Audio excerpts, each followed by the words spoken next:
So, ladies and gentlemen, hope you are well, whichever part of the world you are today. And thank you so very much for joining us on this very, very special webinar.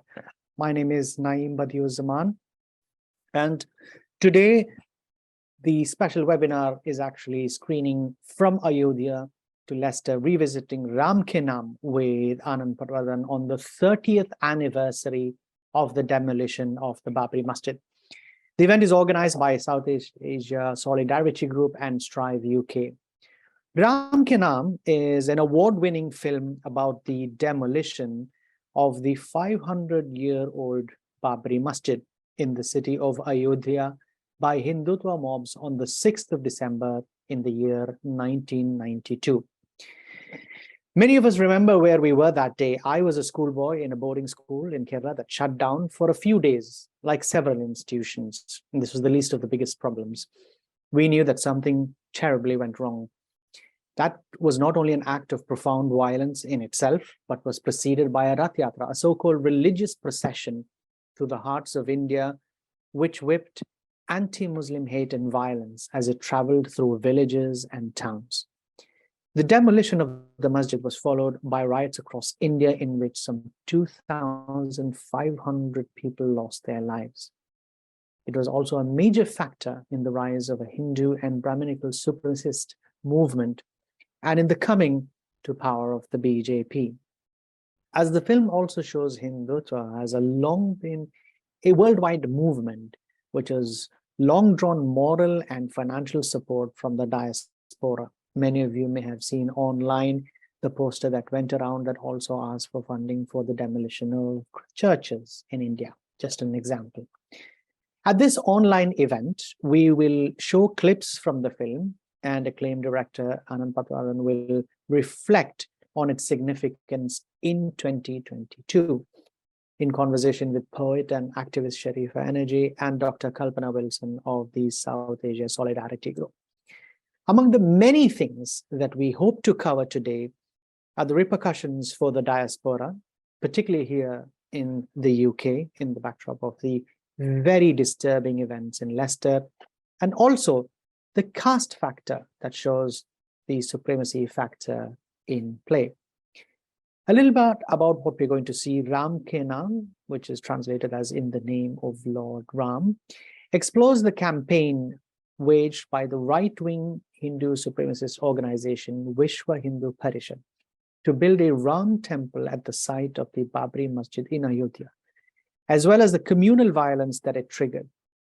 Now, a couple of months after Ram Ke Naam was released, activists of the VHP and the other Hindutva groups demolished the Babri Masjid in 1992, provoking further violence. This film has received several national and international awards, including Filmfare Award for the Best Documentary, the National Film Award in 1992, the Best Investigative Documentary from India in 1992, and the Documentary Prize at the Freiburg International Film Festival in Switzerland in 1993. Anand Patwardhan, as you know, is one of India's best known and most outspoken documentary filmmakers. And for over 4 decades, well, actually nearly half a century, he has been making documentaries, pursuing diverse and controversial issues that are the crux of social and political life in India. He epitomizes the activist filmmaker and has actually inspired a generation of socially sensitive filmmakers. We are exceptionally lucky to have him with us. And the other two panelists who I take deep pride in introducing is Kalpana Wilson, who is a lecturer in the geography department at University of London. She has written widely, questions of race and gender in international development, labor, imperialism, fascism, and reproductive rights and justice, with a particular focus on South Asia and its diasporas. She is an active member of South Asia Solidarity Group. We are also very, very pleased to have Sharifa Energy, who is a poet, writer, activist, and a creative campaigner, arts and well-being practitioner from Leicester. We will hear a lot about the city in the conversations ahead, with a lot of input from her. She's the author of debut poetry collection Galaxy Walk. She was awarded with the UK Entertainment Best Poet 2017 award, a nominee for Muslim Women and Arts and Entertainment Awards in 2021, and the Eastern Eye Arts and Culture Theatre 29 award by the Arts Council. Her poetry was featured on the BBC's The One Show, Channel 4, and ITV. She is the former London Youth and Community Coordinator of Stop and Search and is the Youth and Community Coordinator for the United Families and Friends Campaign, families of people affected by deaths at the hands of the British police and in custody. So the way that we will run this, and can I please stress, continue throughout to everybody throughout the session to use the Q&A chat boxes and feed in your questions, your comments. So today, when we have a conversation, we'll make sure that we answer as much as we can and do not wait for the end for the Q&A session, which we will continue to do, but subject to the time, we'll try and answer as much as well. So can I please stress, if you can please do write in your comments and most importantly, your questions on how you want the conversation to move forward. So Kalpana will first show the clip, which brings out some key themes. Then she'll be invited to start the conversation by asking Anand to reflect on what the significance of the film is today, which I strongly recommend for you to watch the whole thing. And we will have a Q&A session, and subject to the time, we will try as much as we can. So we strongly recommend you. So over to you, Kalpana.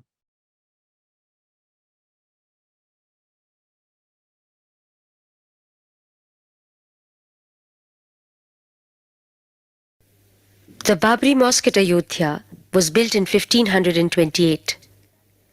About 50 years later, Tulsidas began to compose his version of the Ramayana, popularizing the legend of the Hindu god king Ram. By the 19th century, Ayodhya was full of Ram temples. Several of these claimed to mark the spot where Ram was born.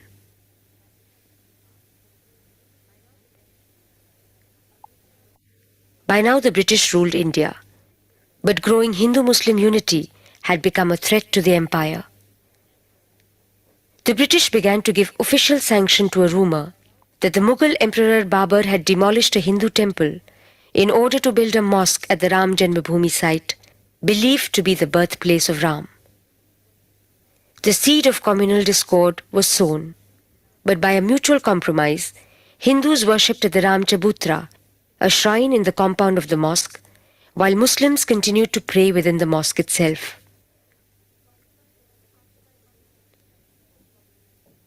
The compromise ended in 1949 when militant Hindus broke into the mosque at night and placed Ram idols inside it. The district magistrate K.K. Nair refused to remove the idols, citing law and order reasons. He later joined the Hindu nationalist Jan Sangh party and became a member of parliament. The mosque was sealed and the matter referred to the courts, but Hindus began to pray from outside the mosque through a court-appointed priest. Today, Hindu extremists are demanding that whatever be the verdict of the court, the mosque must give way to a grand temple to Lord Ram. As sanctified bricks and donations for the temple are collected worldwide, a concerted video campaign proclaims the miraculous appearance of Lord Ram within the mosque.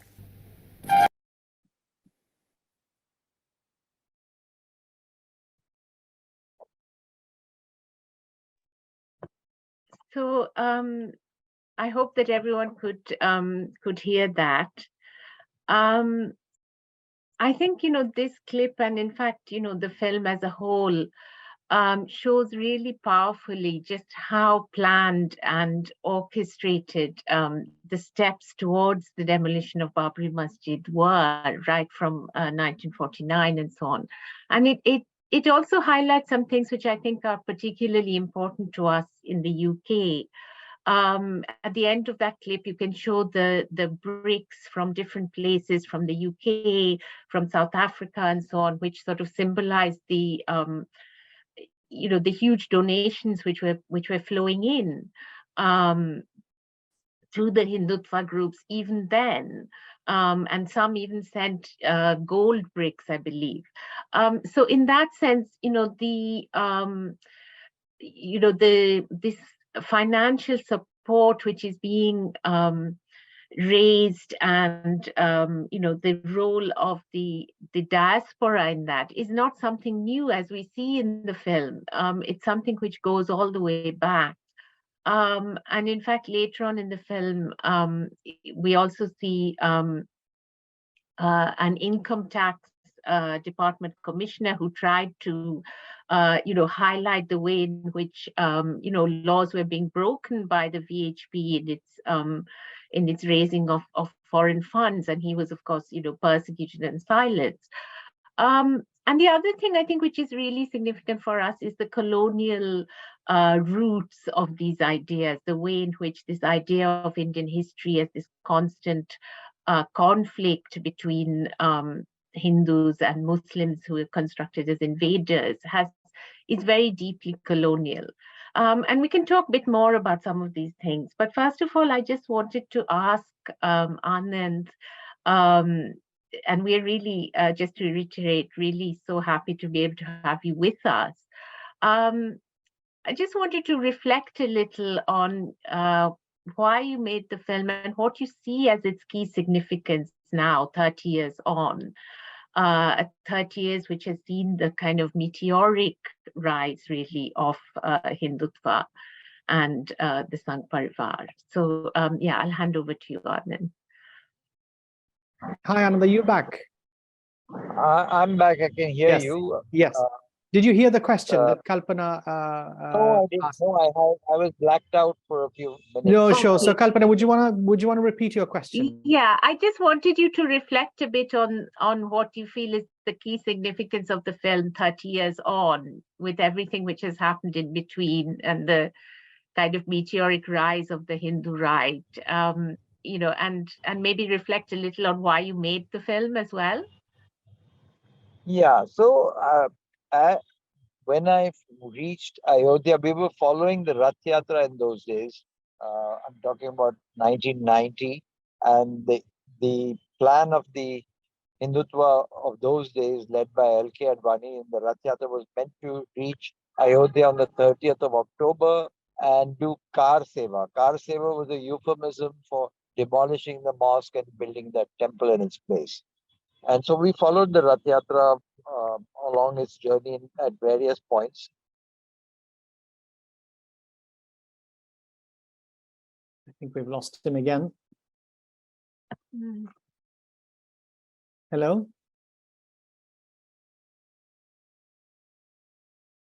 Fine, we'll come back to him. So It's very hard for us to get it. That's fine. I just want to check, are you hearing me Yes, properly? yes, we are. Please go on. So when we finally did manage to get in, I didn't expect there'd be thousands of people because they were being stopped. But on the day they had declared, we found to our horror that despite the curfew, the pilgrims and cars in fact coming in, and they had cleverly mixed up the date with the date of the Panchkoti Parikrama, which is a traditional festival that happens every year in Ayodhya. So there were ordinary pilgrims who didn't know what was going on, mixed up with the people from the Hindutva who were there to assault the mosque. So it was a general big crowd, and we still hoped that the mosque would not be touched, but unfortunately it did get attacked. But in those days, the government of the day was not fully on their side. Sections of the government had been compromised. I mean, in a sense, half the police, or maybe more than half, was already pro-Hindutva and were not trying to stop the crowd, and some section was trying to stop them. So, in fact, because of the police there that day, the mosque did not get demolished. Some car sevaks were killed in police fighting as they tried to climb the mosque and start their demolitions. And then what the Hindutva did was that they spread about 29 people were killed that day, but this figure was inflated to over 1,000. And they said that these people were martyrs, that they took their ashes And then they did another Rath Yatra through the country, talking about, to increase the momentum. So this continued for a long time. And I should actually, we should go back in time, because this whole Rath Yatra began in the aftermath of the government of the day not allowing, but actually showing the Ramayana.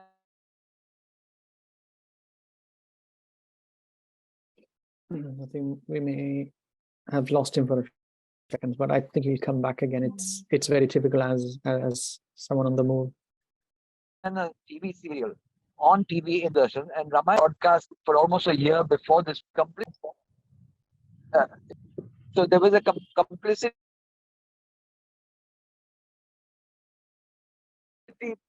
of the so-called secular government of the day that showed the Ramayana TV serial.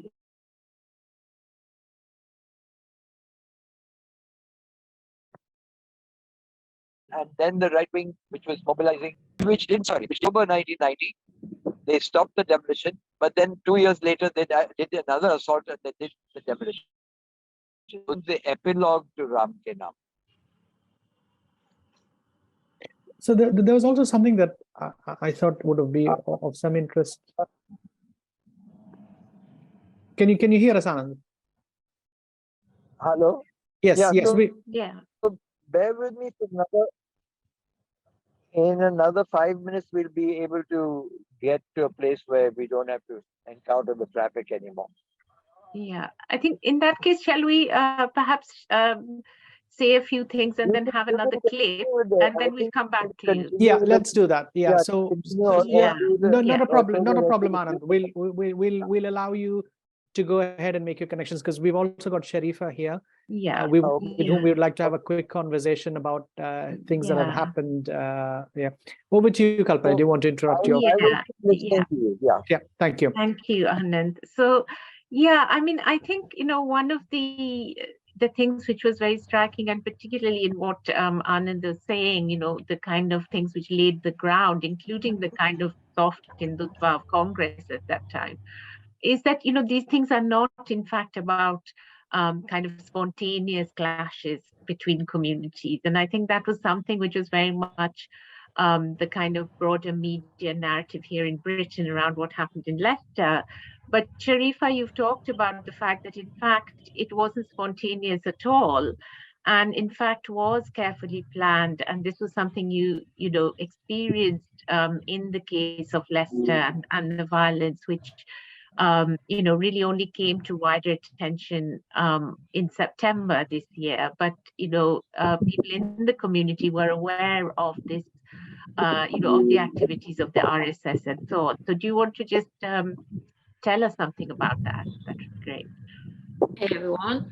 So in regards to Leicester, there was quite a lot of things happening in the background. Some of it even I wasn't aware of until more conversations started to come to light once all attention was on Leicester in September. In around a few years ago, there was a prayer hall in the Belgrave area, which is the area that's predominantly the Hindu community in Leicester. And Muslims did put in a planning permission to create a prayer hall close to the Golden Mile, which is where all the South Asian jewelry shops and clothes shops are, where people would go to get their shopping and stuff in Leicester. Now that was challenged, and it wasn't solely from addresses in Leicester. There were addresses from London, other areas that were on the Leicester City Council website that were disputing this. And comments like, we don't want these extremists here, making all kinds of false accusations towards the Muslim community, which was quite alarming for the people that were involved in asking for this planning permission. Sharifa, can I just ask you to clarify? So people, not just people in Leicester, but there were people from other places who wrote into the council with the objection, saying they do not want it to be done there. Yeah, because it was claimed to be a Hindu area. Of course, we understand, like in any area, you can look at Southall, for example, in London and turn around to say that's a South Asian area. You can look at some areas like Brixton in South London and you can say that's a black area, even though it's been severely gentrified and there's a lot of white presence there now. But historically, from the 80s or even earlier, you know, these are black communities, regardless of what occurs. So I feel like, you know, we're not going to dispute that it's not a Hindu area. Like, it is predominantly a Hindu community. The same way in Highfields or Spinning Hills in Leicester, there's more Muslims, you know? So it doesn't mean we're claiming it's our area, but there needs to be some sensitivities. So the fact that, you know, the Muslim community just wanted to have access, because of course there's Indian, Pakistani, Bangladeshi Muslims who access the Belgrave Road area, whether we go to eat, whether we go to get our shopping for weddings or whatever it is, people just wanted a prayer hall.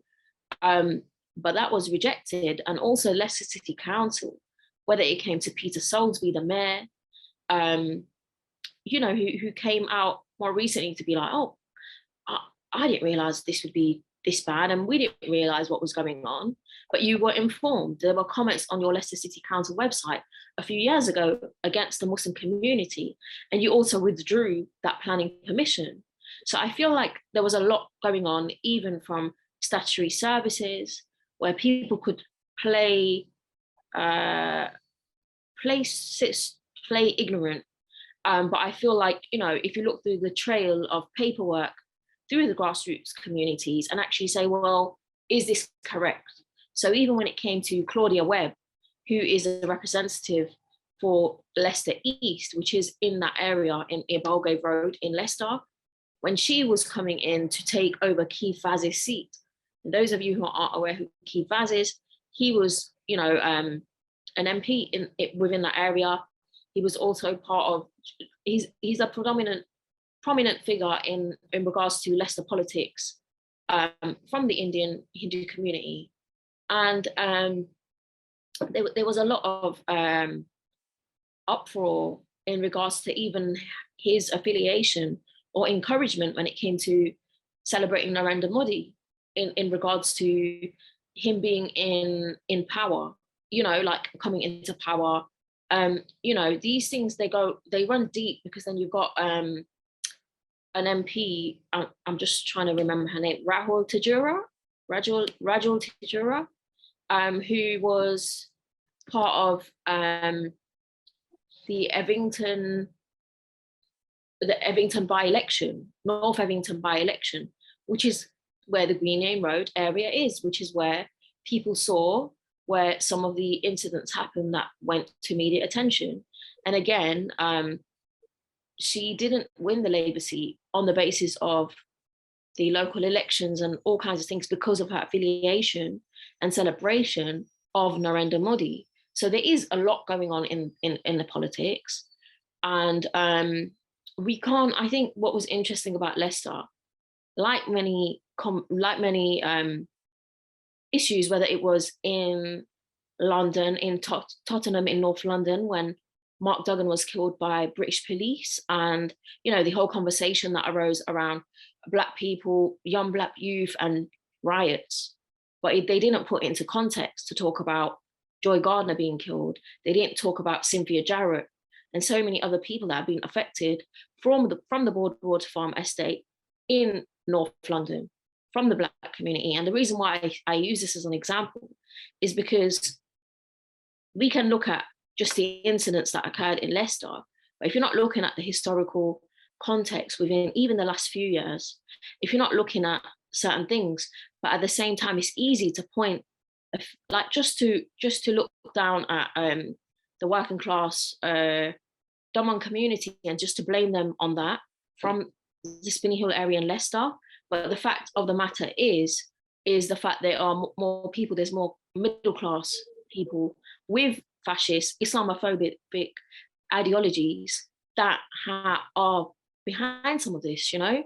And they're the ones that are in more positions that look more official. And I think that's what's dangerous. It's not just about the people that hang around on the street just drinking at night and are not sensitive to the Muslim community that they live the conservative Muslim community live amongst. So I feel like there's a lot to kind of unpack. Yeah. I think that's also one thing that we're going to be looking throughout, especially when you mentioned about the class bit. I think even in the conversation around Ayodhya, there'll also be a little bit of conversation around the caste bit also, just to draw up a parallel. I think it is also useful for us to understand when the demolition happened, the media narrative was about how this is the beginning of the end of Indian secularism, how it was a dark chapter in India's modern history, right outrage from a very large community. Fast forward 30 years, it's almost as if there was nothing of a medieval structure that was ever there. And now it is a celebration of a new structure that has sprung up. In fact, it's being celebrated as one of these cultural icons that the country represents. So there's almost been an erasure of not just the legacy and the history, but by doing that, there's also the erasure of a lot of the sufferings that the country went through. And this is something that Anand, is an exceptionally beautiful film and very painfully to watch film, has actually captured. I think Anand's at home now. So Kalpana, would you want to consider moving on to the next clip? Yeah. Yeah, I'll just do that. But I think actually, I think Anand was actually in the middle of kind of telling us, what actually happened with the filming. So maybe you could just finish that, and then I'll show the next clip. Which sure, we can do that. Yeah, does that make sense? Yeah, sure. So as I said, when we reached Ayodhya, we didn't have we really were in hope that the government of the day would protect the mosque. And I'm talking about 1990, not about 1992, because Ram Ke Naam, many people think, was made after the demolition. But it was the first attack on the mosque. And it should have been a warning to the country of what's going to happen. There was a so-called secular government in power, which could have taken cognizance of what was going on, but they didn't. The film was completed a year before the mosque was demolished. And yet they didn't allow it to be shown publicly in a big way. Doordarshan would not show it. We finally won a court case after the film was made in 1991. We won the court case, I think, around 1996. So many years after the mosque had already been demolished. The film was finally shown on Doordarshan because the court ordered that they had to show it. But in those days, after I made the film, people were saying, why are you stirring up trouble? Why are you showing people the conflict between Hindus and Muslims? It's all over. 1990 has already happened. Now let's forget the whole incident and get on.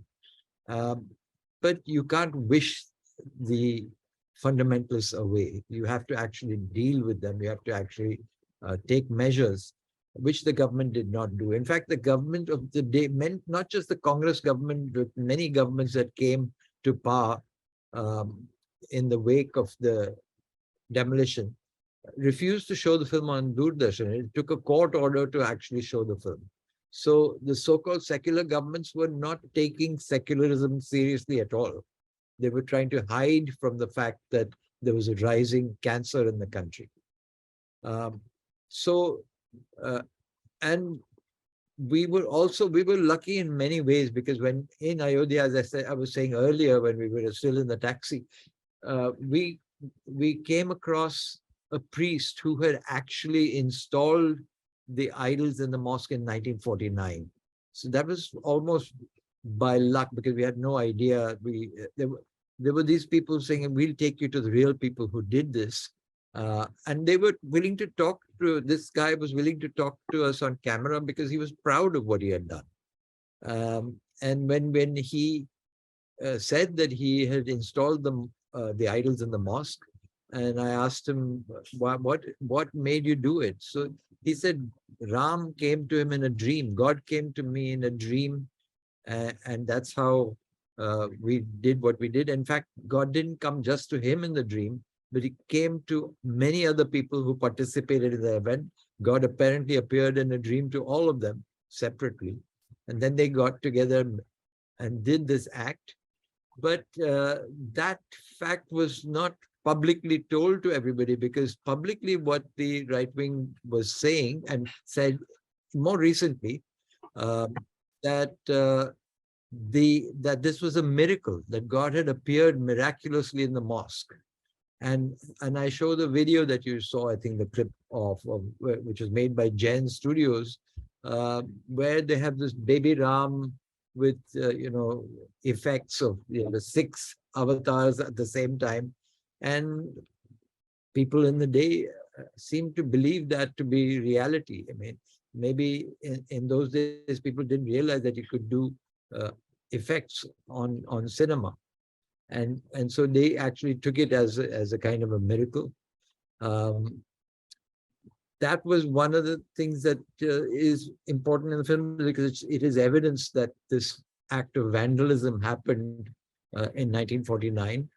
And again, the other thing that people don't realize is, and this was because we were able to interview the priest of the temple in those days, who was the court-appointed priest of the Ram temple, the very disputed site, who turned out to be somebody who believed in an inclusive kind of Hinduism and not one that spreads hatred.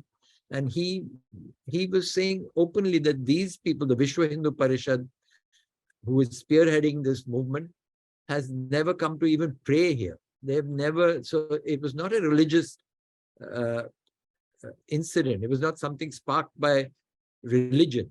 And he said it right in those days, that this is all being done for politics and for making money, because once you establish that Ram is born in this temple, obviously there'll be more donations there, because in fact, when we went there, we found many temples that were claiming that Ram was born there, because whoever established that would get, many more visitors and many more donations.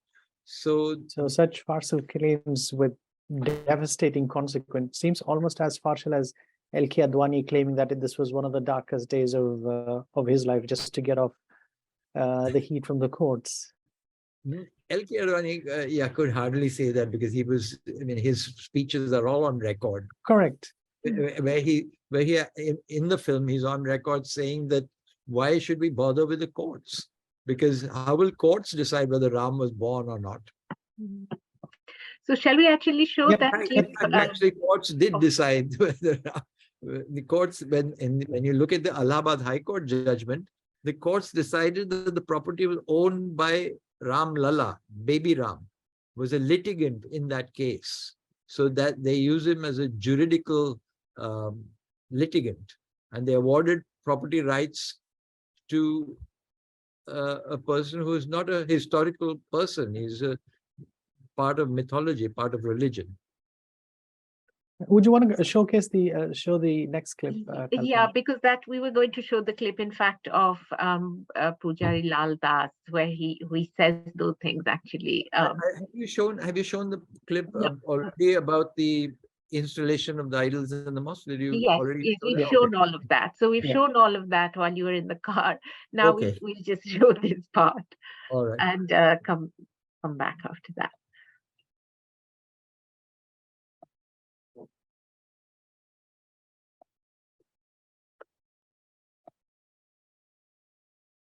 जो विश्व हिंदू परिषद ने मंदिर बनाने का कार्य शुरू किया है, इसके बारे में आप क्या सोचते हैं?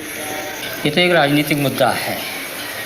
विश्व हिंदू परिषद ने जो कार्यक्रम चलाया है, मंदिर तो बनाने के लिए कोई रोक नहीं था। फिर हमारे यहाँ ऐसा कोई विधान नहीं है कि हम भगवान को अलग हटा करके किसी जगह रखे जाएं, क्योंकि भगवान जहाँ विराजमान हमारे होते हैं हम उसको मंदिर ही मानते हैं। हमारे हिंदू परंपरा ये है, चाहे वो किसी भी मकान में रख दिए जाएं तब भी हम उसको मंदिर ही कहते हैं, क्योंकि भगवान जहाँ विराजमान है वो मंदिर ही होता है। फिर अलग से मंदिर बनाने का कोई औचित्य नहीं है। अगर अलग से भी बनाया जाता तो उस इमारत में जिसमें हम भगवान विराजमान हैं, हम उसको तोड़ना भी नहीं चाहते हैं। और जो लोग तोड़ना चाहते हैं वो इस मुद्दे को लेकर तोड़ना चाहते हैं कि पूरे हिंदुस्तान में एक तनाव की स्थिति पैदा हो और हिंदू मत जो है हमारे पक्ष में हो। उनको ये चिंता नहीं है कि कितना बड़ा जनसंहार होगा, कितने लोग मारे जाएंगे, कितने कटेंगे, कितनी बर्बादियां होंगी, या जो मुस्लिम बाहुल क्षेत्र में हिंदू रहते हैं उनकी क्या परिस्थिति होगी। हमारे देश के सामने तमाम ऐसी समस्याएं हैं कि 1949 से आज तक किसी मुसलमान ने वहाँ कोई अवरोध नहीं पैदा किया। लेकिन जब इन्होंने यह नारा दिया कि बाबर के संतानों से खून का बदला लेना है, तब पूरा देश जो है वो दंगाग्रस्त हो गया और कम से कम हजारों लोग इसमें मारे गए, मौत के घाट उतार दिए गए। लेकिन तब भी इन लोगों ने जरा सा यह महसूस नहीं किया कि यह तनाव जो देश में फैल रहा है, हिंदू मुस्लिम की जो एकता आज हमारे देश में बनी हुई थी, तमाम मुस्लिम शासकों ने मंदिरों को जो जागीरें दी, आज जानकी घाट में माफीनामा मिला, हनुमानगढ़ी के बहुत से भाग मुसलमानों के बनाए हुए हैं, फकीर राम जी का मंदिर मुसलमानों का माफीनामा है। ये तमाम जो जागीरें मुसलमानी शासकों द्वारा मंदिरों में दी गई और अमीर अली और बाबा रामचरण दास के जो समझौते थे कि हम हिंदू और मुसलमान दोनों एक मिल करके रहेंगे, उसी जन्मभूमि के पाठ में दो भाग किया गया कि एक तरफ मुसलमान नमाज पढ़ेंगे, एक तरफ हिंदू पूजा करेंगे। ये सारी बातें जो थी उस पर इन लोगों ने पानी फेर दिया।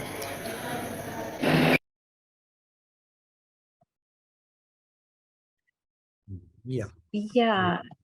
So I mean, we chose that because, you know, it's got so much in it. And I mean, one of the things I think which is very striking is the way he actually explains that whole very syncretic history of that region. And, you know, he refers to Amir Ali and Baba Ramcharan Das, who, you know, in case people don't know, they were both leaders of the 1857 uprising in that region. And in fact, there's a story that they were both hanged by the British from the same tree in Faizabad. And in the years that followed, that tree actually became a shrine for both Muslims and Hindus to remember and celebrate this huge uprising against British colonial rule, which brought together Hindus and Muslims. And that the British were actually so afraid of this unity that they had the tree cut down. You know, so I think it's really interesting the way, and earlier you bring that out as well in the clip we showed earlier, that it was very much a colonial construction, and particularly after 1857, they started to really build this idea that, you know, Indian history was actually a history of Hindu-Muslim conflict. So we need to remember that, because here in the UK, you know, the Hindutva groups often are trying to now appropriate talking about decoloniality and how they are very decolonial.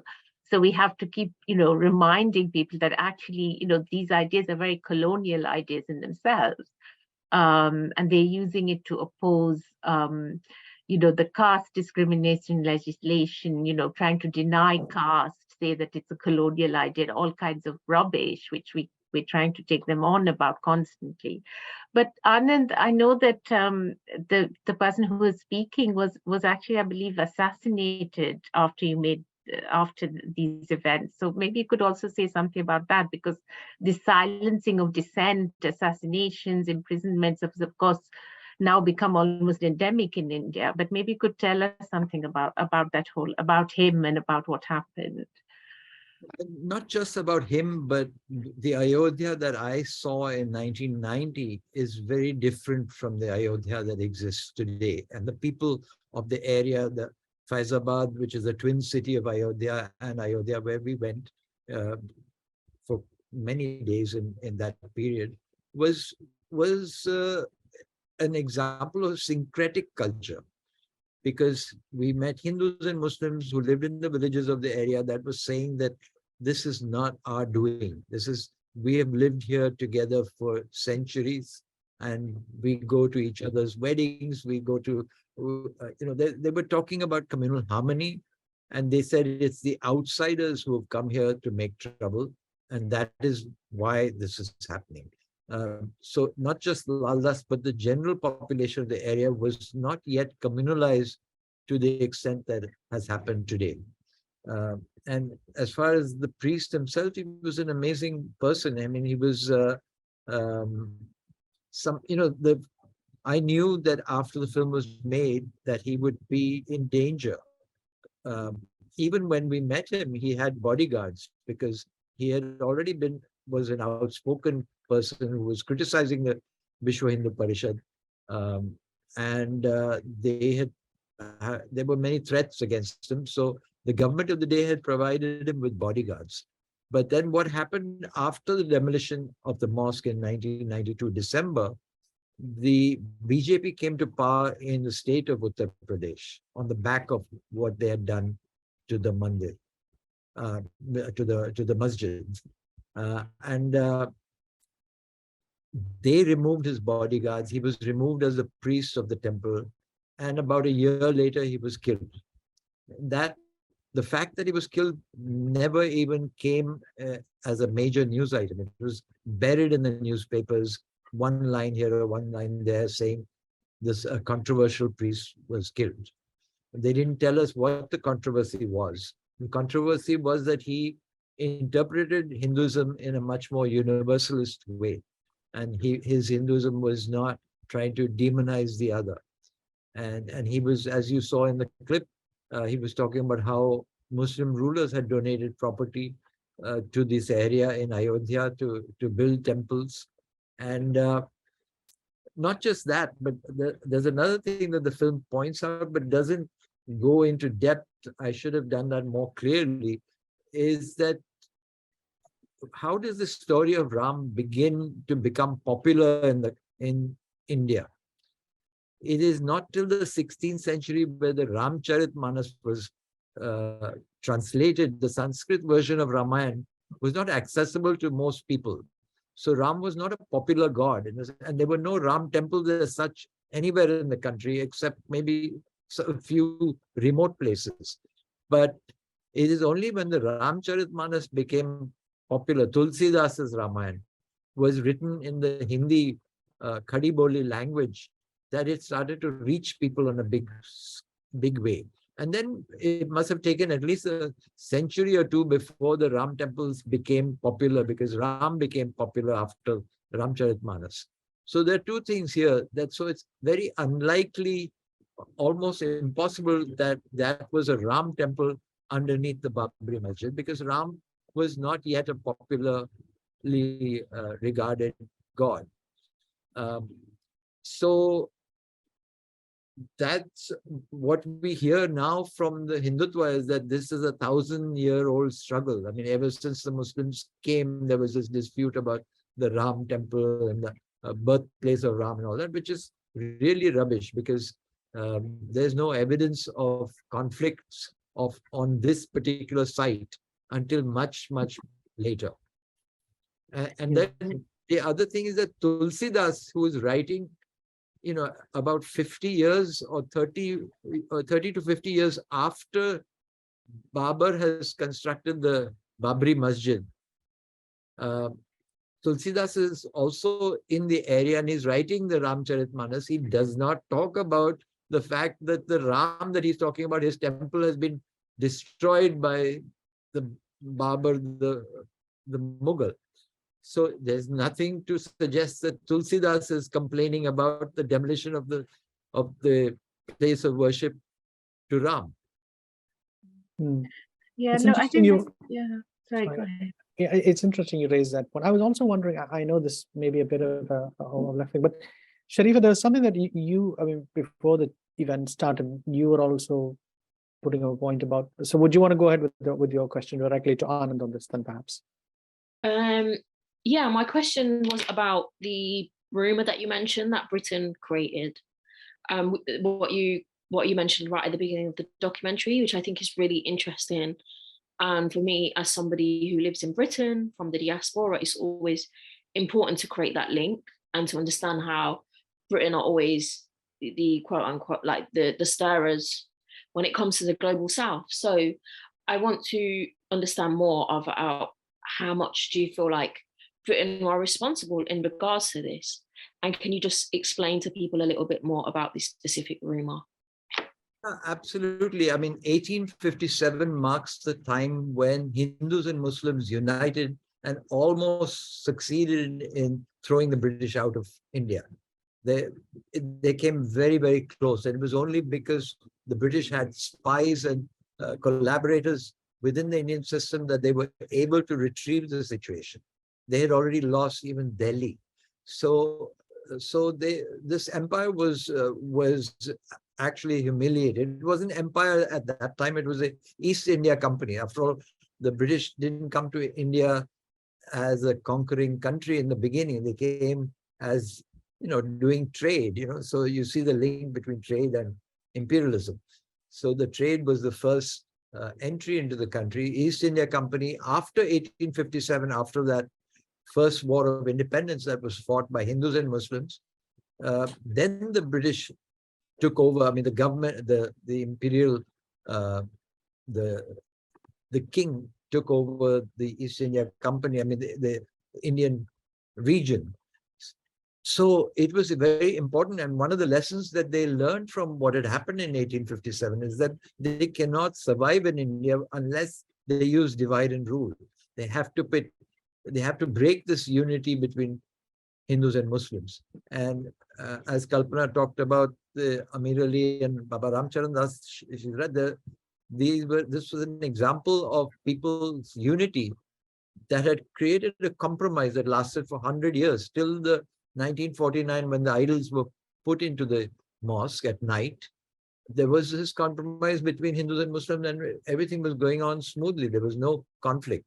And in interview after interview in Ram Ke Naam, you see ordinary people talking about how, people, they can pray here and we can pray here also. There's no, one should not make trouble. Why should we, even the Hindus were saying, why should we build a mosque and demolish a mosque to build a temple? We can always build a temple. So this is something that was started by the British and then continued by the Hindutva in this country. Can I also remind everybody, to please write in your chats and your questions.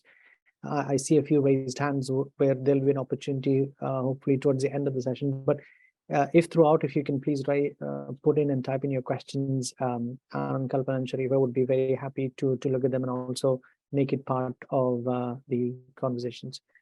Can I just come in just to slightly not change the subject, but in a way come back to what has happened since, I suppose, the period which we're looking at, the period of the early 90s. And one of the, of course, really striking things globally has been that since then, you've had the huge rise of global Islamophobia or anti-Muslim racism, and that's also become a very central part of British racism. We've had the war on terror and so on, and I think for us here in Britain, that's been we've seen these kind of links emerging both between Hindutva or Hindu supremacist groups and the British far right, the white supremacists.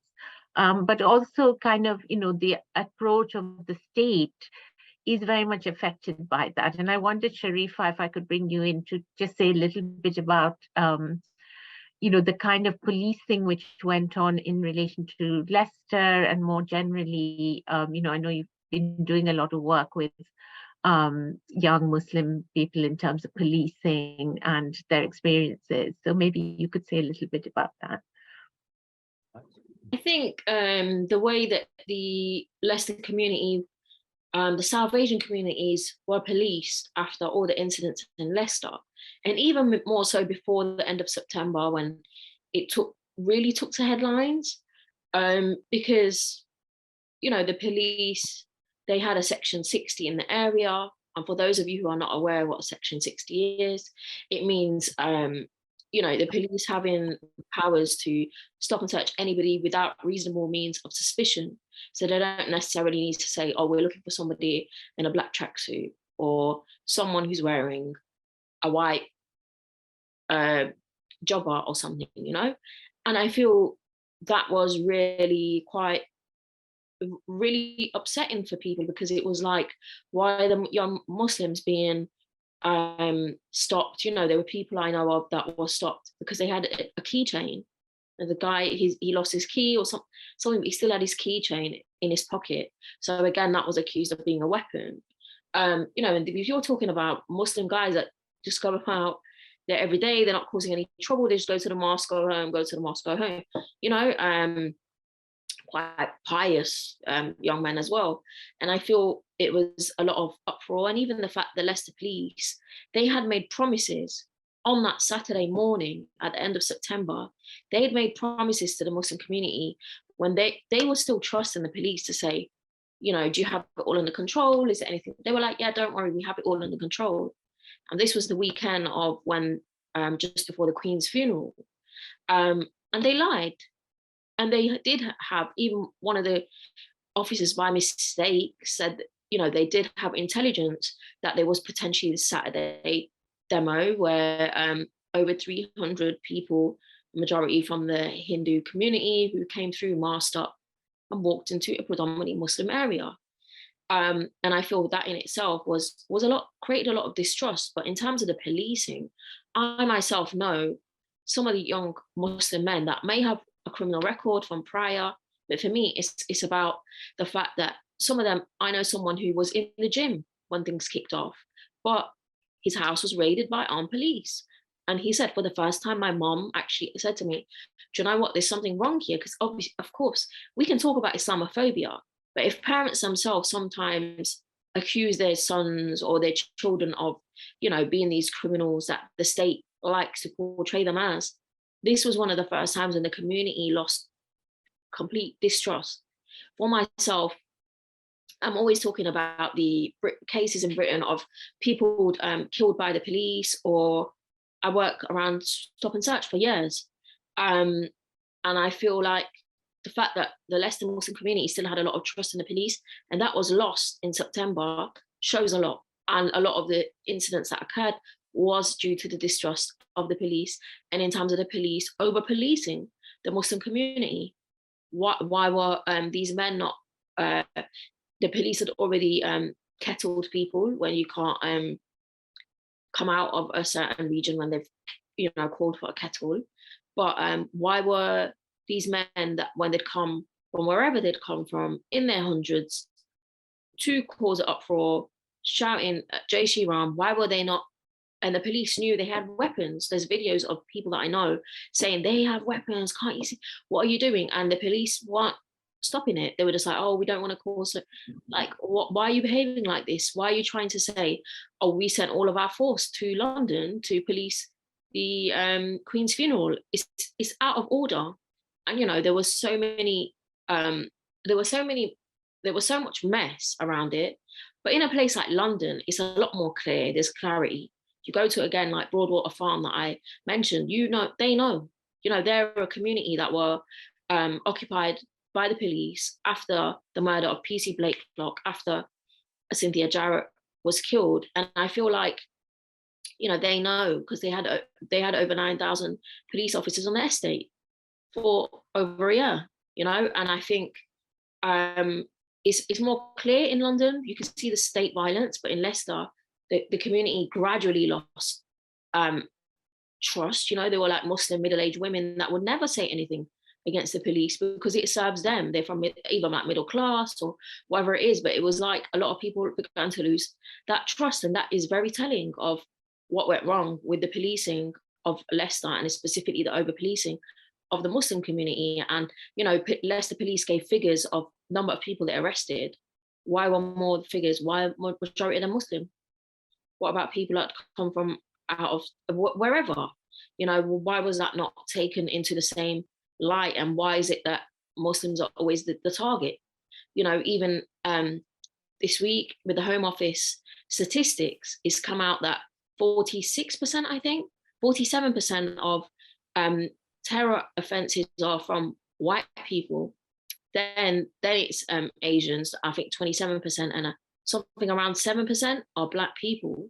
So again, you have to look at what is actually going wrong with British policing in general that affects marginalised communities more, when if they are going to talk about everything. Because for me, the war on terror and the war on drugs and gangs, and when it comes to these local issues as well, communal violence or whatever people want to call it, it all plays hand in hand.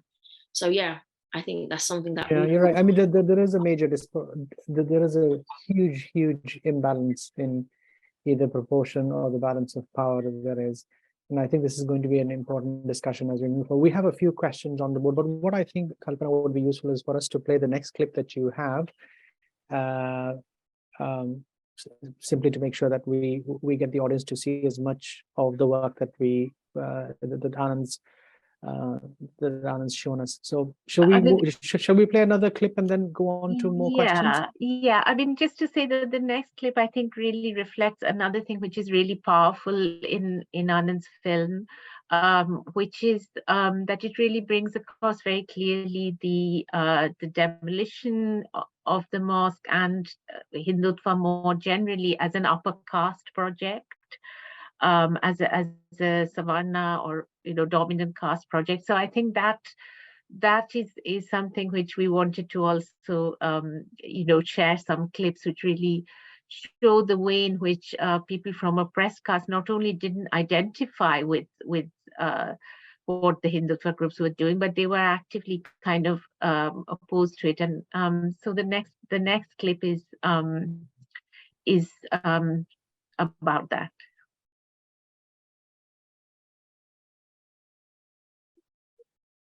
कभी कोई उछाड़ा नहीं, कभी नहीं झगड़ा वो। अब हमारे यहाँ पर कोई वो वैसी बात नहीं है। ये तो बाहर का जो है सब, ये सब बातें बेकार की लड़ाई बेकार की बात नहीं है ना। मस्जिद तोड़ के मंदिर कैसे बनी? अब बगल में बना लिया, पर कोई बात नहीं, झगड़ा शांत कर लिए। शांत हो गए, लेकिन अब एक उठाव वाली बात है तो वो बात अलग है, लड़ाई वाली मतलब बात हो गई। आप हिंदू हैं कि मुसलमान? नहीं, हम तो हिंदू। तभी आप सोचते हैं कि यहाँ मस्जिद नहीं तोड़नी चाहिए? बिल्कुल, क्यों भाई हमारे मंदिर बना हो, कोई तोड़ा लागे तो हम कैसी बात तोड़ जाए मंदिर? हाँ, तो अगर तुमको मस्जिद बनाना है तो अपन अलग बना लो, या जैसे भी लोगों को मंदिर बनाना है तो अलग बना लिया दूर। मस्जिद न तोड़ा, जिससे एक चीज बनी है तो तोड़ना नहीं ठीक, वो क्यों तोड़ा?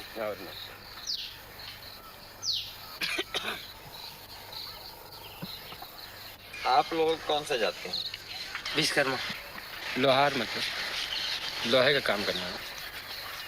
तो आप में से कोई ब्राह्मण राजपूत तो नहीं? नहीं, इसमें ब्राह्मण कोई नहीं। हाँ, ब्राह्मण कोई नहीं। ब्राह्मण लोग तो चाहते हैं मस्जिद टूट के मंदिर बन जाए, सीधा मामला उनका यही है और कुछ नहीं। उनका माहौल ही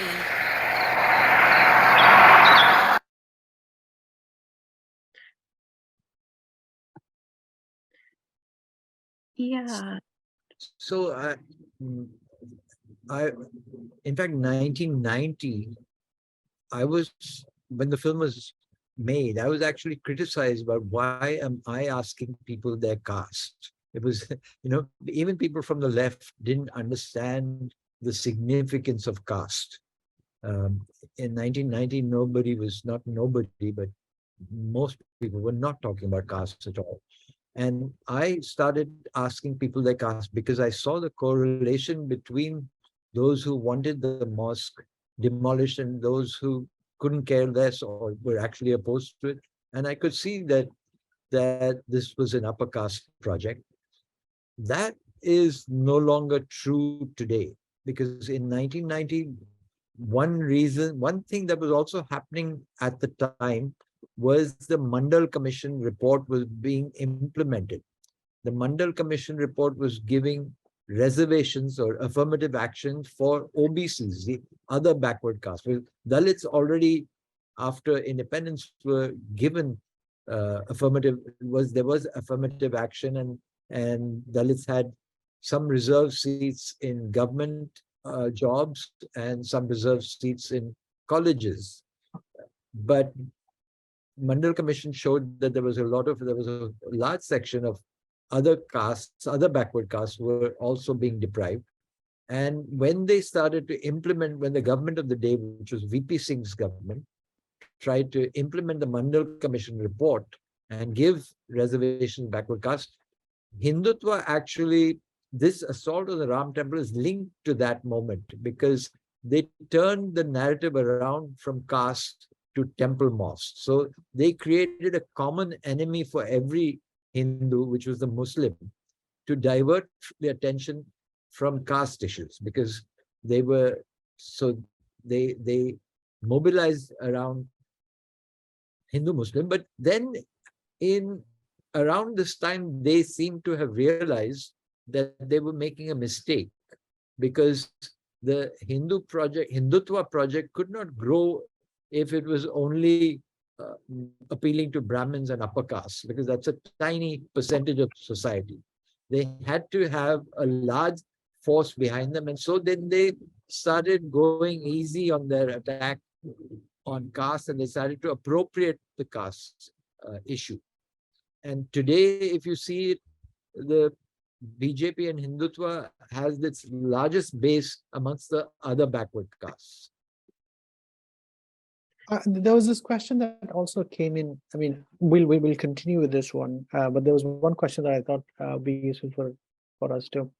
With everything that's going on, what do you make sense of the current or the last Supreme Court judgment on their final decision? I mean, surely as a filmmaker who's seen this and who's worked on this massive project before this whole thing happened and seen everything evolve to what has happened, how are you seeing it? So it's a terrible judgment, in the sense it's bad in law in more ways than one. But it comes on the back of the High Court judgment in Allahabad, which, as I said earlier, granted property rights to a mythical person, someone who's from the realm of religion. I mean, it's like a court ruling that Jesus Christ owns Westminster Abbey, and if it's not restored to him, then we can demolish it, whatever. But the point is that they awarded property rights. I mean, this was a Waqf board property, and the court ruled, which had been vandalized, break-in entry had happened in 1949. All that was on record. The Supreme Court judgment doesn't even dispute that.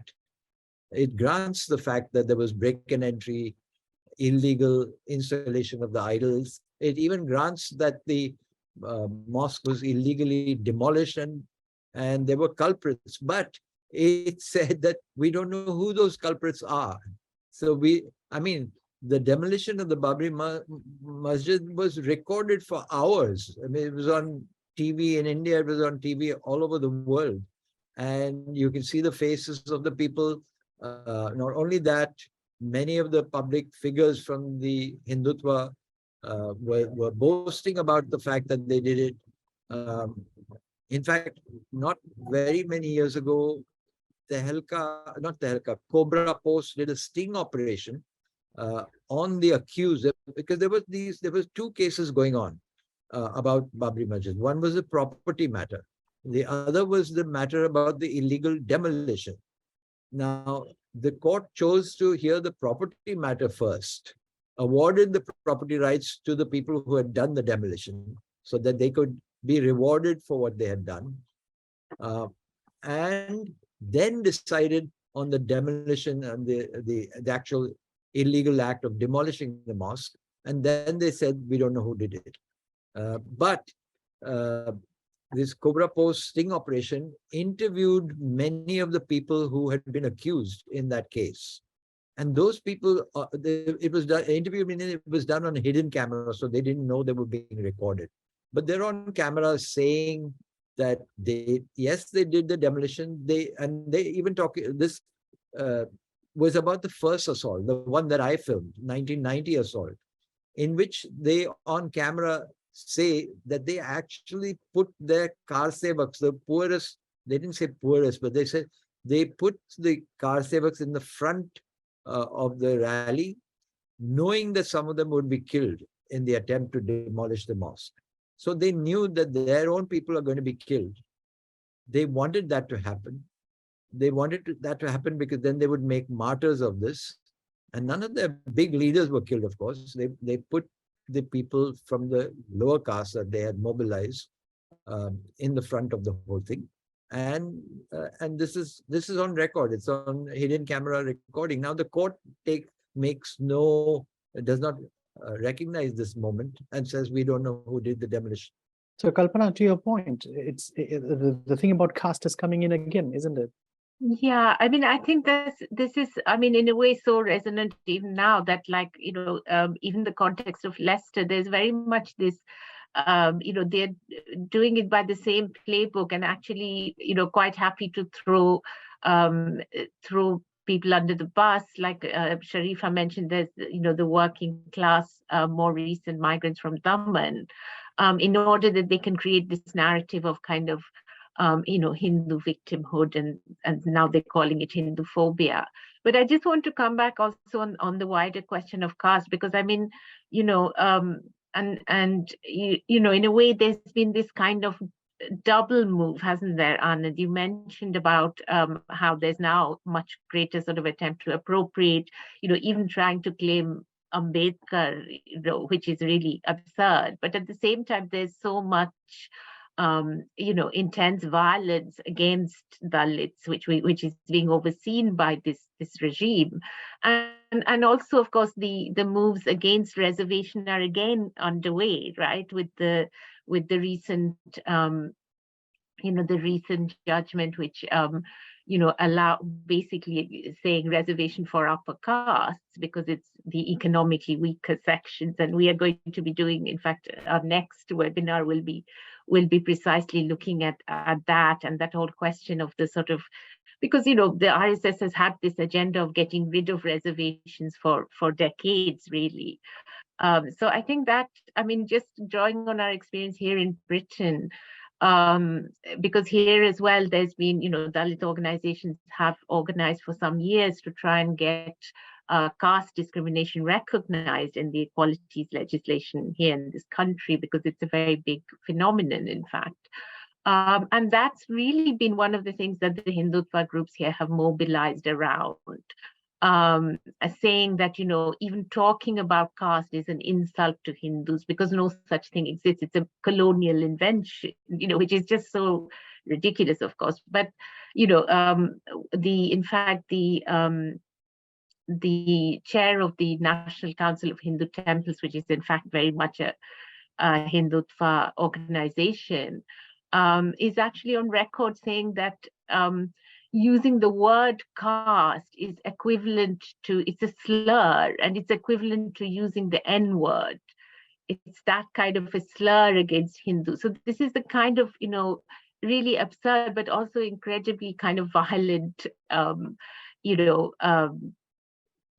caste supremacist kind of language that they use here. So yeah, just sort of, I think we should also, because time is quite short and we want to hear more from Anand as well, but I just wanted to maybe show our last clip, which is, Anand, it's the clip which you put near the end of, well, at the end really, where this woman who has earlier talked about her experience, she, the experience of her family as, their experience of being, doing all of the agricultural work for the upper caste and for the priests, and then basically being told that, they are, so-called untouchables and all of that. And then in this passage, she talks about how she feels about this whole demolition movement, right? So if we just have that clip, I think that will be great. मंदिर के अंदर हमें जाने ही नहीं दिया जाता है, तो मंदिर से हमें क्या लाभ है? मंदिर की मूर्ति अगर पीस दी जाए तो वो तो दोबारा हम कई प्रकार के मसाले से बना सकते हैं, लेकिन हमारी अगर जनता कट जाए तो हम किसी प्रकार का मसाला उसमें नहीं लग सकता है। और अगर देखिए, हमारी इस बस्ती में बहुत से लोगों की जन्मभूमि हुई है, उनको यहाँ से निकाला जा रहा है। अभी यहीं गांव से करीब 150 बस्ती है, उनको निकाला जा रहा है, और ये कहीं केवल राम है। उनकी भूमि के लिए लोग कितना परेशान हैं, और संख्या भी उसके पीछे दौड़ रही। देखिए, मैं क्यों दौड़ूं?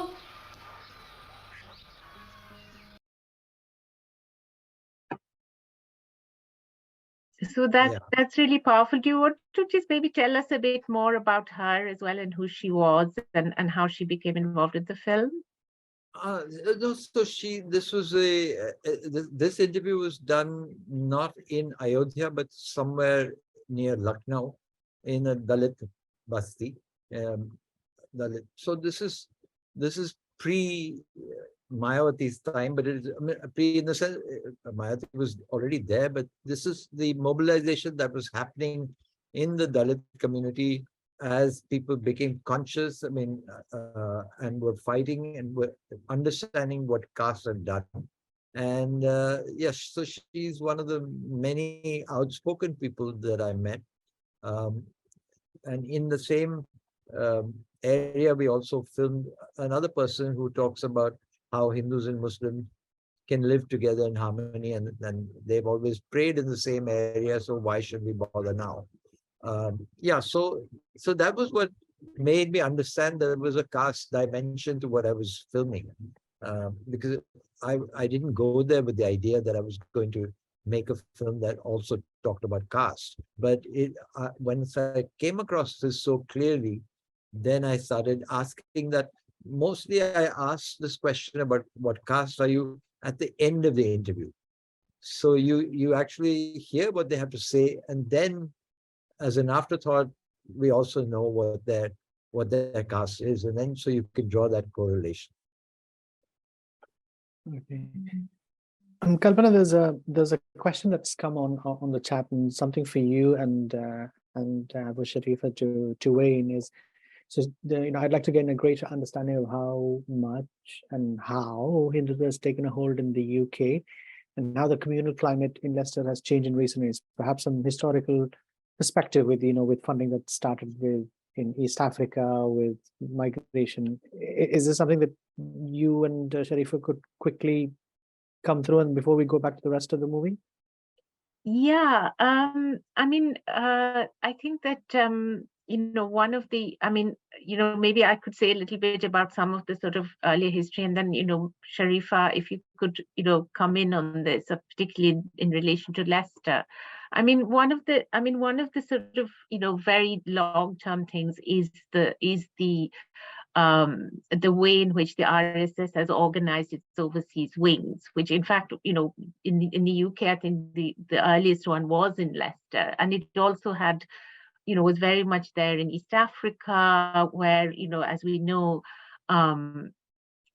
it kind of put down very deep roots among Gujarati Hindus who were in this kind of intermediate position under British colonialism, right? They were the sort of, between, the African people and the British colonizers. They were brought in to sort of play this intermediary role. And then, of course, after those countries became independent, a lot of people left, and many of them came to Britain. So that kind of mentality was very much there, as well as a kind of nostalgia for India and so on, which was already shaped by these Hindutva ideas. But I think the other thing which is really important is what happened here when the British government, responding to all of the kind of anti-racist struggles which Sharifa has touched on already, decided that they needed to really do the same divide and rule which they'd done in the colonial context here in Britain among all of the racialized communities. And one way they did this, which became more noticeable under New Labour, in fact, with the war on terror and so on, was this setting up of faith community, encouraging people to set up faith community organizations. And the Hindutva groups really sort of plugged into this and started getting a lot of council funding, government funding for their organizations. And that's when they started they already were having shakhas and so on, but they started doing it on a much bigger scale, having them in secondary schools, having these summer camps for children, which there's been documentaries showing how much hate they spread in those summer schools. And that was all happening, basically with government grants. So I think that is another very important sort of phase of real consolidation. And then, of course, you have, with Modi coming to power in Gujarat, and then later, at the center.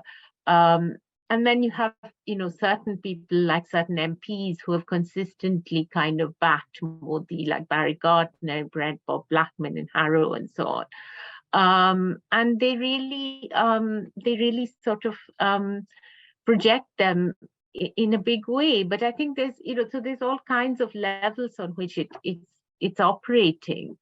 I think the other thing is, recently, just briefly, is the way they're really learning from, pro-Israeli groups. And that's really important to recognize, because now, they're starting to really project this term Hinduphobia. And in Britain, they're kind of trying to get that recognized as like a major form of racism. Now, I mean, the thing is that, what's happened with the definition of anti-Semitism here is that it's basically been redefined to mean any criticism of Israel is anti-Semitism. So, we've actually, people from South Asian Solidarity Group have actually been in, sort of seen, meetings going on between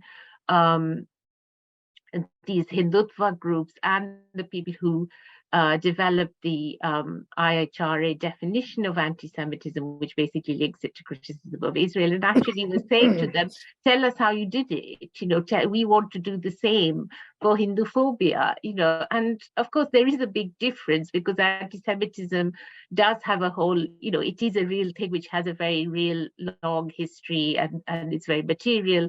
Hinduphobia really isn't, it is literally an invention. And but yeah, so I just wanted to, but Sharifa, maybe you could say more about this in the context of Leicester and more generally, if you wanted to come in. Yeah, I think I was going to elaborate on the point that you made again about the right, like for example, Keir Starmer, and how he completely jumped on the idea of supporting the definition of Hinduphobia, whilst you got people like Michael Gove and them being in conversation to throw out the term Islamophobia. But I'm like, you only have to look again at Home Office statistics, which are again not accurate on the basis of a lot of Muslims. Islamophobia incidents are so often, people are fed up to even report them. And I feel, it was around 46% of Islamophobic incidents that were recorded, and 2% that are against the Hindu community. But again, like, I feel like, to try to equate the two, or try to make out because of what happened in Leicester that we're all in the same boat, I feel like, again, there's no context. You can't look at, you have to look at the symptoms before you see uproar on the street. I'm not going to walk into an area in a country I don't understand anything about and start to commentate about it. It doesn't make any sense to me.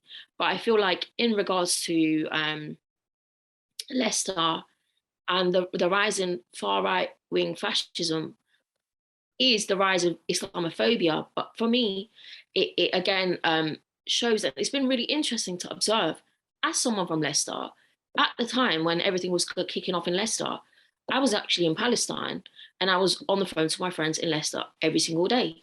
Of course, people were getting stabbed, all kinds of stuff was going on. But at the same time, I feel like what's happened now is the way that people became emboldened to allow their Islamophobia to breathe and speak. And that for me was like, wow, oh my God, I'm getting all this hate mail and all this nonsense. And that to me was very, very upsetting, because it's like, this is what's going on. And I feel like, again, allyship, we have to be very careful who are our so-called allies in this struggle, in this anti-fascist struggle. People have to be understanding of what Islamophobia actually means in this country. People, for me personally, people that agree with Keir Starmer and stuff, they're not my allies.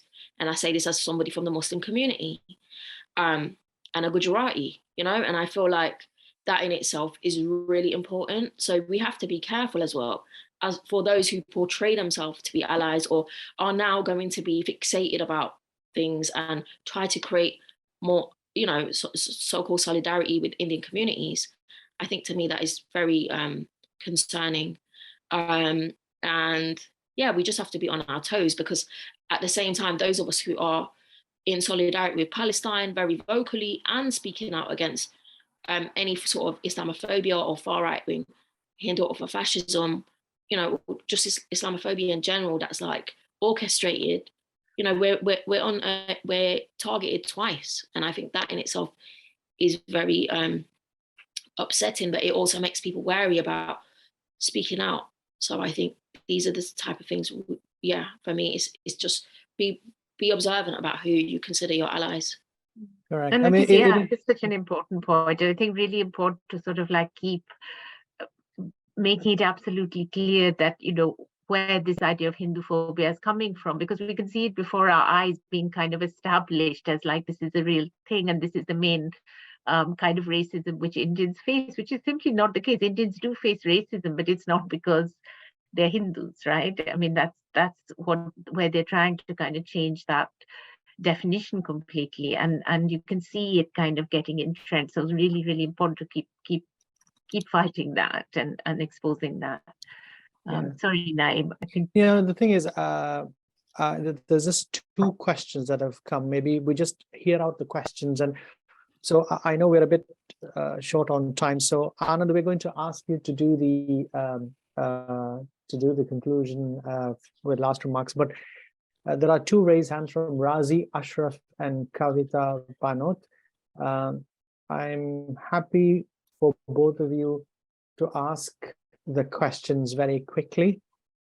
We've also, for everybody on the call, please remember that we're sharing the documentary, the YouTube link. So we encourage all of you to watch this brilliant movie.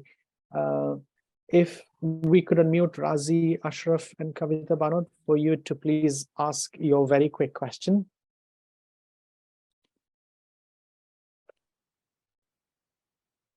Can they be unmuted, Kavita?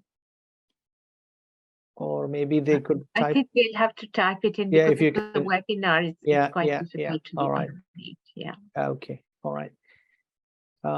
Fine. You know what? I think in the interest of time, as soon as they type in, we can. But Anand, this has been a brilliant session today, and as always, you continue to open the eyes of not just the ones who want to learn, but also those who refuse to hear and to learn. We were wondering if there were any last concluding remarks that you would like to share. Bear in mind, a very large proportion of those on the call today represent the diaspora. So if there's anything that you would like to tell us outside of the country in the way that we should continue to view this, the history and the context around it. So my worry is, because I was just in America for a whole semester showing my films in many universities and also in the university that had invited me. So I spent 3 months doing that. And I found that the diaspora has changed their tactic in the sense that the diaspora that has been taken over by right-wing elements. And they do it. Many of the people who are taken in are not aware that they're being led by the communal groups like RSS and Vishwa Hindu Parishad and their offshoots in the Western world. They think they're going to Diwali parties. They think they're going to celebrate festivals. Because the Hindutva has always, in fact, Hindutva, the RSS and the Hindu Mahasabha were banned in 1948 after they killed Gandhi. They became deeply unpopular in India. They went underground. They were imprisoned for a while, some of them. For 1 year, they were banned. And they got unbanned after they promised that they wouldn't do political work anymore. They then switched gears to do only cultural work. And they used culture. And culture, when you're talking about religious culture, has multiple icons, multiple festivals that they can use. And they're doing that very successfully in the Western world, in America, in England, in so many places where all these cultural festivals are taken over by them. The holidays are taken over by them, and they pose as very, peaceful people who are just celebrating their own culture. Now, within that, they do a lot of fundraising in that name also, because huge amounts of money are collected. And the people who are giving the money don't necessarily know where that money is going to go. So I think that work needs to be done. Unfortunately, even this kind of a seminar, Zoom, is ultimately reaches the people who already are sensitized. And I doubt if many people who haven't made up their minds are actually watching what we're saying here. And that is the experience that I've had in many places now. In the early days, they used to come out to attack my films. Even when I was there, they would come pamphleting, or they would raise questions from the audience and start a debate. But what began to happen was that some of the people who actually came to attack, if they actually watched the whole film, they were left a bit shell-shocked. They were confronted with facts that they hadn't been told about. And so the Hindutva started to lose some of their people. I've got many letters from people who tracked me down and said that a film like Ram Ke Naam opened their eyes, even from car sevaks, even from people who actually went to do the demolition, confessed that they had changed their minds because they realized that this was not something in the national interest. This was not something about Hinduism per se. So I think that is where the work that we do has to focus on, how to reach that middle ground. And for instance, in America, there's an organization that is fairly recent called Hindus for Human Rights. Yes, And I think that they have, the numbers are still very small, but this is a potential that needs to be explored further. And I think the work that you're doing, because for a long time, people who were from the progressive section in our countries, we felt embarrassed to say that, to acknowledge our own religious identity or whatever, our birth identity. And we said we're not Hindus. As I say, we're citizens of the world. We're human beings first, which we are. But at the same time, we can't concede the ground that is being usurped now in the name of Hinduism. So what we have to really clarify is that this is not Hinduism. This is some new fascist creation, which is to do with politics and money, and it's being supported by the West, because that is no accident. Just as they did in the colonial past, divide and rule, they now find it very easy to, they find the right-wing regime in power much easier to deal with in terms of investment, in terms of, opening its doors to foreign capital, to rape and plunder, to destroy the environment, to do all kinds of damage to the Indian ecosystem, because nobody asks questions if you do it in the name of religion. So they find that easier. And that is something that we need to connect the economics of the globe, which is basically an economics run by arms dealers. The whole world is basically in the hands of arms dealers, the people who manufacture weapons and sell them, whether they sell them internationally. America sells almost 50%. Britain sells, France sells, Israel sells. Everybody, these are weapons manufacturers who need war, who need conflict for their own survival. And unless the world recognizes that we're in the lap of these arms dealers, America can't even stop the war at home, because that's also ruled by people who manufacture guns. They can't, no matter how many thousands of children get killed in schools by people with automatic weapons, they can't pass laws against people carrying guns. So, and they create the fundamentalist forces, frankly.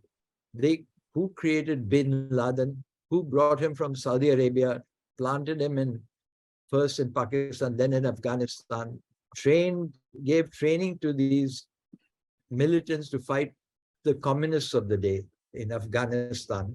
The left, there was a proxy war with Soviet Union that was taking place that gave birth to this extreme form of so-called Islamic violence.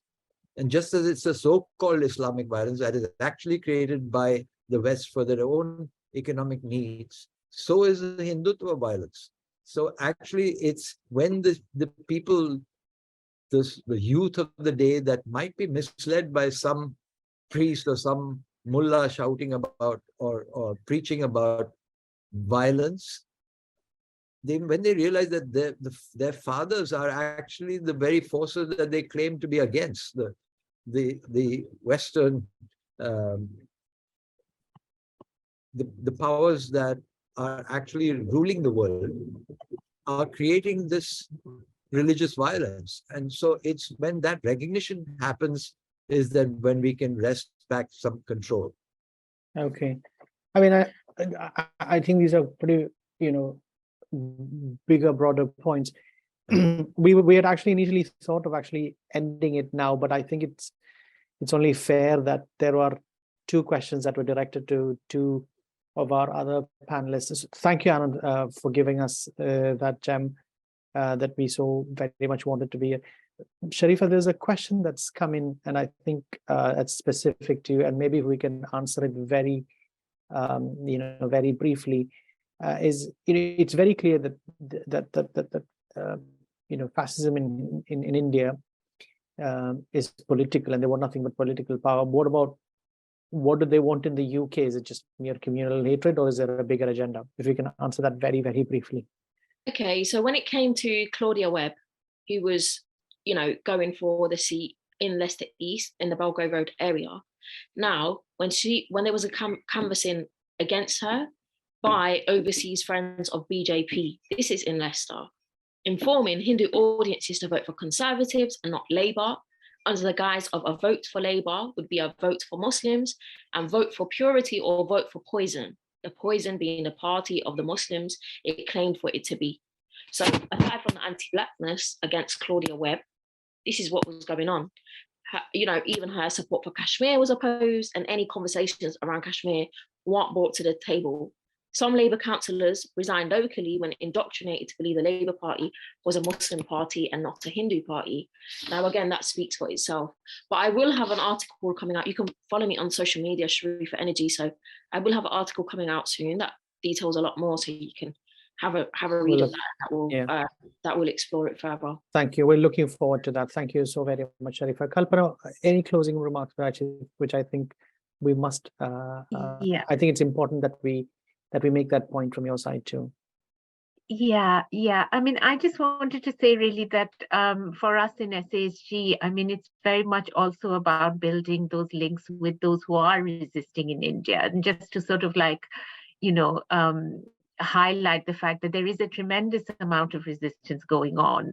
So the solidarity which we built, for example, with the movement against the Citizenship Amendment Act, with the farmers movement, with anti-caste struggles in India, those are really very, very important for us. And I think very important to kind of amplify those voices outside of India, to speak out about, political prisoners, like many people who've been in prison for opposing the CAA, the Bhima Koregaon prisoners, and many, many others, who the state wants to silence. So I think, all of that, actually amplifying that resistance is really the first thing that we need to do, if we are actually going to support the forces globally and in Britain who want to, who reject this Hindu supremacist idea. And the other thing is, I think, in Britain, really important to,